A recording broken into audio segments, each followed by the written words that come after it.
Hi, welcome back to my channel. எல்லோரும் எப்படி இருக்கீங்க? நிறைய பேர் வந்து ஷார்ட் கவுனு, பட்டுப்பாவாடை, அப்புறம் வந்து ப்ளவுஸு எல்லாமே வீடியோ கேட்குறீங்க. என்ன நடக்குனாங்க, நான் டெய்லியுமே கட் பண்ணுறேன், ஸ்டிச் பண்ணுறேன், டெய்லியுமே வீடியோ எடுக்கிறேன். டெய்லி ஏதாவது ஒரு மிஸ்டேக் ஆகிடுது. எனக்கே ரொம்ப வருத்தமாக தான் இருக்குது.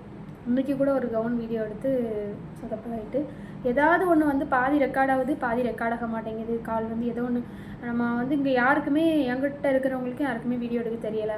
கிட்ட வந்து காமிக்கணும், வைக்கணும். அப்புறம் வந்து ஏதாவது ஒரு வீடியோ சொதப்பலாகி நான் அதை எடிட் பண்ணும்போது பார்த்து டெலிட் பண்ணிடுறேன். டெய்லி இதே தான் நடக்குது. பிரின்சஸ் கட் ப்ளவுஸு, பட்டு பாவாடை அன்றைக்கி ஸ்டிச்சிங் வீடியோ போடுறேன்னு சொல்லியிருந்தேன். ஸ்டிச்சிங் வீடியோ இப்போது எடுக்கும்போது பாதி ரெக்கார்ட் ஆகலாம், பாதி தான் ரெக்கார்ட் ஆகிருந்துச்சு. எடிட் பண்ணும்போது அதையும் ஃபுல்லாக டெலிட் பண்ணிட்டேன். ஷார்ட் கவுனு இன்றைக்கி ஒரு கட் பண்ணி வச்சுருக்கேன். அது மாதிரி ப்ளவுஸு எல்லாமே டெய்லியும் கட் பண்ணி ஸ்டிச் பண்ணி வீடியோ எடுக்கிறேன். எல்லாமே சொதப்பலாகுது. கற்றுக்கிட்டு இருக்கேன். கற்றுக்கிட்டு கண்டிப்பாக பர்ஃபெக்டாக போடுவேன்.